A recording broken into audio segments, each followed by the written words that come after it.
मेष राशि वालों, एक नया अध्याय शुरू हो चुका है। अब होगा असली तांडव। तारीख नोट करके रख लीजिए। जी हाँ, अगर आप भी एक मेष राशि के जातक हैं, एरीज साइन के, या फिर आपकी लग्न राशि मेष है, तो फिर आज का यह ज्योतिष का कार्यक्रम आप लोगों के लिए बड़ा ही खास और विशेष कार्यक्रम साबित होने के लिए जा रहा है। क्योंकि आज की इस वीडियो में हम बात करने वाले हैं ग्रहों के राजा सूर्य के गोचर प्रभाव के बारे में। जी हाँ, सम्राट सूर्य बीते 17 अक्टूबर 2024 की प्रातःकाल 8:34 पर अपनी वर्तमान मित्र राशि कन्या राशि को छोड़कर अपनी नीच राशि तुला राशि में प्रवेश कर चुके ने, जहां कि वो आने वाले नवंबर महीने की 16 तारीख तक अर्थात 16 नवंबर तक रहेंगे और फिर वृश्चिक राशि में प्रवेश कर जाएंगे। तो ऐसे में आप सभी मेष राशि के जातकों के लिए सूर्य का, जो कि आपके लिए एक योग कारक ग्रह बनते हैं, अपनी नीच राशि में गोचर करना क्या परिणाम लेकर के आया है। इस समयावधि में आपको कहां कहां पर विशेष तौर पर लाभ की प्राप्ति होगी, तो कहां कहां पर आपको सावधानी रखनी होगी। साथ ही साथ सम्राट सूर्य के इस गोचर प्रभाव को अपने लिए बेहतर बनाने के लिए क्या उपाय आपको करना चाहिए, सभी बातें आपको बताने वाले हैं। इसलिए वीडियो में लास्ट तक बने रहिए। और अगर आप हमारे चैनल पर पहली बार आए हैं तो चैनल को सब्सक्राइब करके बेल नोटिफिकेशन को ऑन पर सेलेक्ट कर लें, ताकि आपको समय समय पर इसी प्रकार की महत्वपूर्ण जानकारी आपकी राशि से संबंधित प्राप्त होती रहे। तो दोस्तों, सूर्य कौन है? सूर्य, वैसे तो सूर्य को ऊर्जा का कारक ग्रह कहा गया है, अर्थात सूर्य के बिना इस संसार में किसी भी प्रकार से जीवन की कल्पना नहीं की जाती। लेकिन सूर्य ऊर्जा के साथ साथ मान सम्मान, ऊंचाई, सफलता, आरोग्यता, शासन प्रशासन और पिता के भी कारक ग्रह हैं। इसलिए जन्म कुंडली में जब बलवान होते हैं तो फिर जातक को जीवन के हर क्षेत्र में उच्च सफलता प्रदान करते हैं, ऊंचाई प्रदान करते हैं, आरोग्यता प्रदान करते हैं, शासन प्रशासन से लाभ, पिता से तालमेल बेहतर, और कहीं ना कहीं सूर्य ऐसे जातकों का जो पर्सनैलिटी होता है उसे अपने समान चमकाने का प्रयास करते हैं। ठीक इसके विपरीत जब सूर्य किसी भी प्रकार से जन्म कुंडली में पीड़ित होते हैं, कमज़ोर होते हैं, तो फिर जातक के जीवन काल में संघर्ष बढ़ जाता है, मेहनत बहुत करता है, फिर भी किसी भी फील्ड में श्रेष्ठ सफलता की प्राप्ति नहीं हो पाती।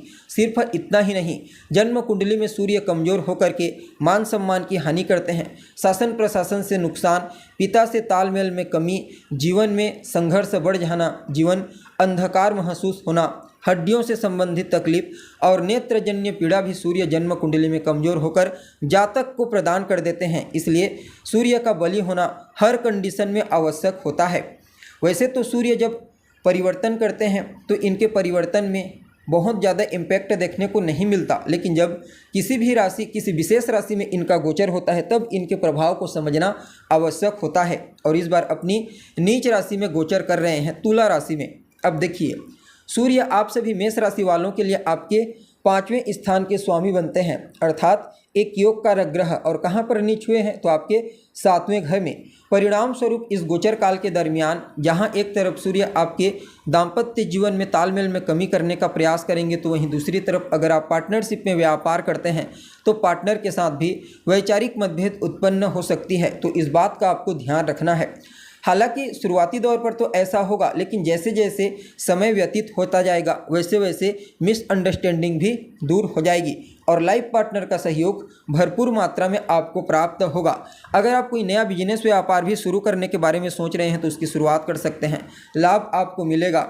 और सूर्य कहीं ना कहीं इस गोचर काल के दरमियान आपके दोस्तों, आपके रिश्तेदारों से भी आपको लाभ दिलाने का प्रयास करेंगे। संतान की तरफ से भी कोई शुभ समाचार की प्राप्ति हो सकती है, जिससे आपके मन में प्रसन्नता की भावना देखने को मिलेगी। प्रेम जीवन में भी एक अलग प्रकार का निखार आएगा और आपके द्वारा किए गए पूर्व के अच्छे कर्मों का परिणाम भी आपको इस आने वाले 16 नवंबर तक अवश्य देखने को मिलने वाला है। सिर्फ इतना ही नहीं, सूर्य अपनी 7वीं दृष्टि से आपके फर्स्ट हाउस यानी कि आपकी पर्सनैलिटी को निखारने का प्रयास करेंगे। आपका व्यक्तित्व प्रभावशाली रहेगा, जिससे न सिर्फ कार्य क्षेत्र में आपका प्रभाव बढ़ेगा, कार्य क्षेत्र में आपके साथ काम करने वाले सहकर्मी प्रभावित होंगे, बल्कि आपके बॉस, उच्च अधिकारी भी आपसे विशेष प्रभावित होंगे। जहाँ तक हो सके सूर्य आपके सेहत को भी मजबूती बनाने का प्रयास करेंगे, आपके इम्यून सिस्टम को बूस्टिंग प्रदान करेंगे। इसके अलावा सामाजिक क्षेत्र में आपका दायरा बढ़ेगा, अर्थात सामाजिक कार्यों में आप इन्वॉल्व होंगे, जिससे आपके मान सम्मान, पद प्रतिष्ठा, आपकी प्रसिद्धि में विशेष रूप से वृद्धि होती हुई नजर आ रही है। वह सभी जातक जो राजनीति से जुड़े हुए हैं उनके लिए भी कहना ही नहीं। इस समय आपको भाग्य का साथ मिलेगा और आकस्मिक रूप से रुका हुआ धन भी आपको प्राप्त हो सकता है, जिससे आपकी आर्थिक स्थिति पहले की तुलना में और बेहतर हो जाएगी। यानी कि कुल मिलाकर के देखा जाए तो आप सभी मेष राशि वालों के लिए सूर्य का यह गोचर अच्छा रहेगा। नीच राशि में गोचर करते हुए भी रेशियो के दृष्टिकोण से देखें तो 75% पॉजिटिव और 25% चुनौतीपूर्ण साबित होगा।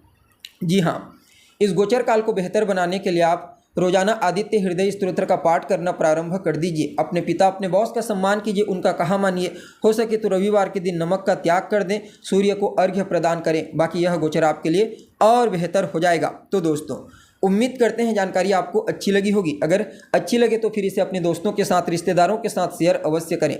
अभी के लिए बस इतना ही। पुनः मुलाकात होगी एक नए और ताज़ा एपिसोड में। तब तक के लिए आप हमें इजाज़त दीजिए। नमस्कार।